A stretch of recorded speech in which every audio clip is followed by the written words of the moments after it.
Halo guys, Assalamualaikum warahmatullahi wabarakatuh. Welcome back my channel Nairet Buff. Selamat datang di channel Nairet Buff.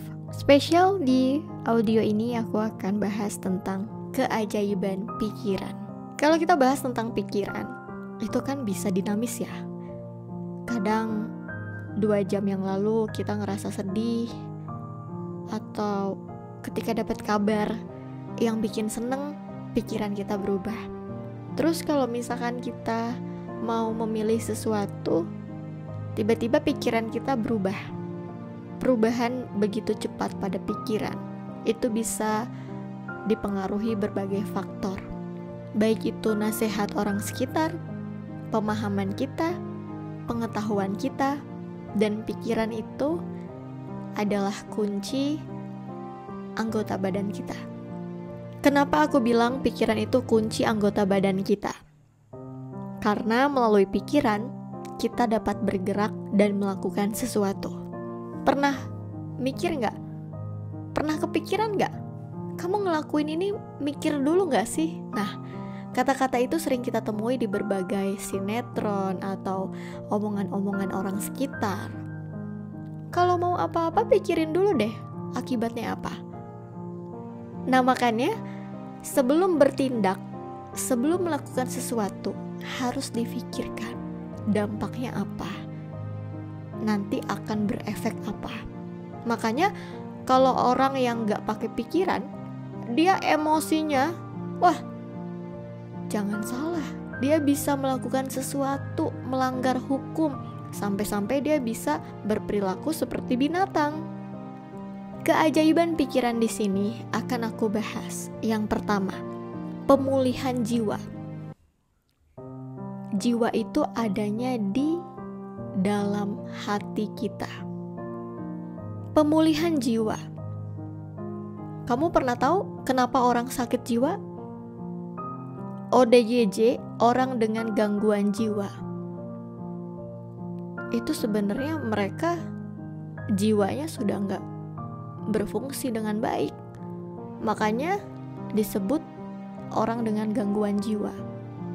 Jiwanya terguncang, berawal dari pikiran. Aku ngomong kayak gini bukan karena aku spesifik di bidang ilmu kesehatan ya, tapi sepengalaman dan sepengetahuan aku. Kalau jiwa seseorang udah terganggu, itu bakal berefek lebih fatal. Makanya kenapa orang kebanyakan mikir, orang kebanyakan ngelamun, banyak beban yang difikirkan, itu bisa mempengaruhi kejiwaannya. Jadi untuk pemulihan jiwa, kita harus punya pikiran yang bersih, pikiran yang damai. Gak usah mikir banyak beban, takut ini itu.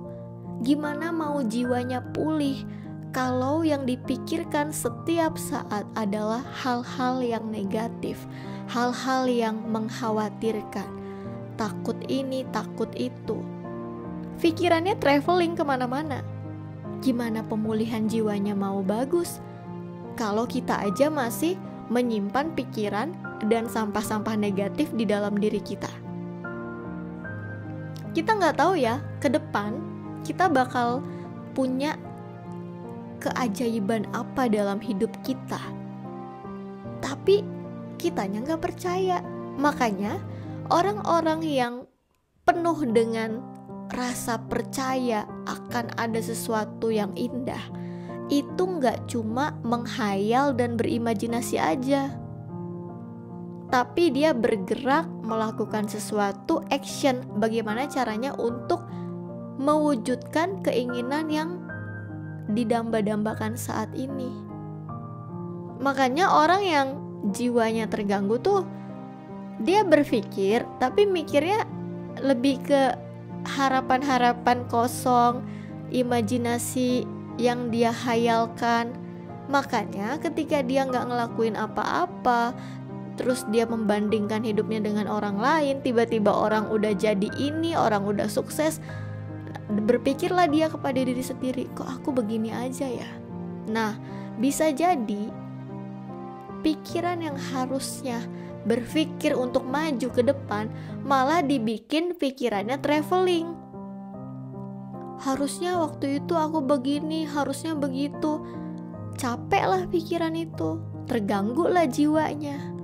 Makanya untuk mendapatkan pemulihan jiwa, kita refresh diri kita, refresh jiwa kita,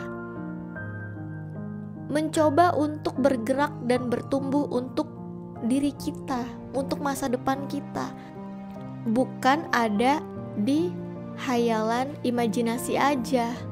Makanya kalau kita mau jadi orang yang sehat, orang yang bahagia, kita harus bergerak dan bertumbuh. Jangan sampai pikirannya traveling kemana-mana. Oke, yang kedua, keajaiban pikiran. Kontrol diri, kontrol emosi. Kenapa aku bilang keajaiban pikiran? Karena kalau misalkan orang yang gak mikir, orang yang gak melakukan sesuatu, orang yang gak mikir dulu untuk melakukan sesuatu, orang yang seenaknya melakukan sesuatu tanpa berpikir dulu, kontrol diri, emosinya meluap-luap. Dia gak punya kontrol atas dirinya sendiri. Jadi harusnya pikirannya mengontrol diri, tapi malah dirinya mengontrol pikiran. Makanya dipenuhilah dengan emosi-emosi sesaat yang membawa dia sebenarnya gak baik juga ketika dia menyelesaikan sesuatu dengan emosi yang meluap-luap. Makanya kadang kalau kita punya pikiran yang bagus, kita bisa mengontrol diri kita bisa mengontrol pikiran kita. Gimana caranya? Ya rubah kebiasaan kita, rubah hal yang gak baik menjadi lebih baik. Yang tadinya kita susah diatur, kita mencoba untuk berkaca diri. Yang kurangnya di mana nih? Pelajarannya di mana nih? Salahnya di mana? Makanya kalau misalkan kita mau jadi orang yang memiliki keajaiban pikiran untuk kontrol diri yang bagus, kita harus mendengarkan hal yang baik yang membuat diri kita bertumbuh. Keajaiban pikiran nomor 3 yaitu fokus atas goals dan tujuan hidup.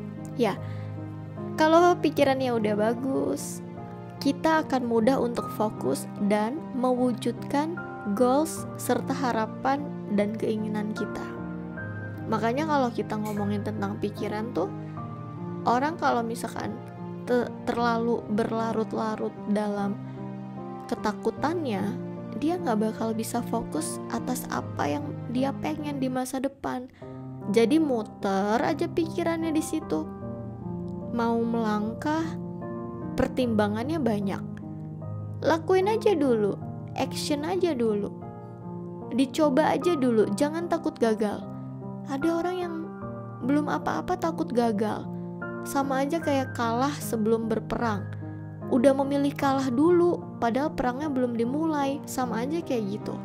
Makanya kalau kita pengen punya goals yang menjadi impian itu terwujud, kita harus beresin dulu pikirannya.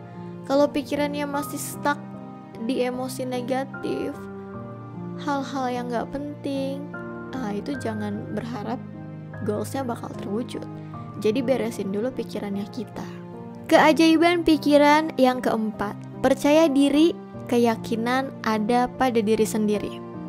Terkadang orang yang menghambat pikiran kita maju itu adalah orang yang kurang percaya diri. Dia nggak confidence, dia nggak secure.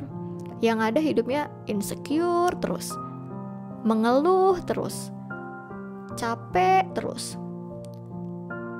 Jadi jangan sampai keadaan itu lebih kuat dari diri kamu. Justru diri kamu harus lebih kuat dari keadaan. Kalau diri kamu lebih kuat dengan apapun, mau masalah keadaan, kamu bisa adaptasi, kamu bisa survive di situ. Makanya kalau orang-orang yang kurang percaya diri, gimana dia mau maju melangkah ke depan? Dianya aja takut, dianya aja udah insecure. Cobalah untuk membenahi kepercayaan diri. Setidaknya walaupun kamu takut ini takut itu, kamu percaya sama diri kamu. Kamu percaya kalau diri kamu tuh mampu untuk melewati semua prosesnya, mampu untuk berjuang. Dan kalau udah yakin, kamu gak bakal bertanya, aku bisa gak ya? Aku takut, aku begini, aku begitu. Berarti udah gak mampu. Tapi kalau kamu mampu, percaya diri, kamu bakal mendapatkan apa yang kamu mau. Yang terakhir, keajaiban pikiran. Tidak mudah dipengaruhi orang sekitar. Pikiran itu unik ya. Dia bisa berubah setiap saat. Misalkan kita mau milih sesuatu, ada masukan dari ini harusnya begini begitu. Nah, orang-orang yang punya pikiran sehat, dia gak mudah terpengaruh dengan pikiran orang lain atau nasihat-nasihat orang lain. Karena dia punya prinsip sendiri. Hidup itu kan dijalanin oleh diri kita sendiri ya.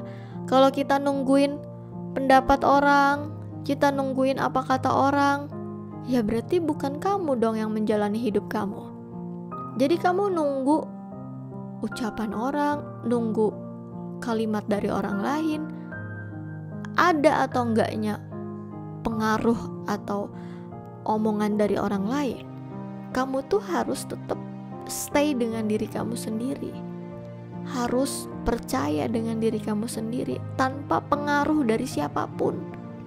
Mau orang di dunia ini nyalahin kamu, kalau kamu yakin kamu bisa bangkit, kamu bisa berdiri sendiri, omongan orang mah gak ada apa-apanya kalau kamu yakin sama diri kamu sendiri.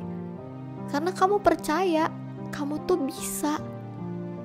Mau 100 orang ngejekin kamu, ngatain kamu, gak ada apa-apanya. Yang pasti pikirannya udah sehat. Kalau pikirannya udah sehat, omongan orang tuh gak ada apa-apanya, gak penting. Makanya untuk menyehatkan pikiran, kita harus percaya sama diri kita sendiri. Jangan takut, jangan merasa aku takut gagal, aku takut gak bisa. Coba dulu, memulai dulu. Apapun, dalam hal apapun, dalam bidang apapun. Baik kamu mau masuk kuliah, kamu mau kerja, kamu mau usaha, kamu mau bikin konten, atau apapun itu. Jangan takut penilaian dan pengaruh orang lain, gak penting.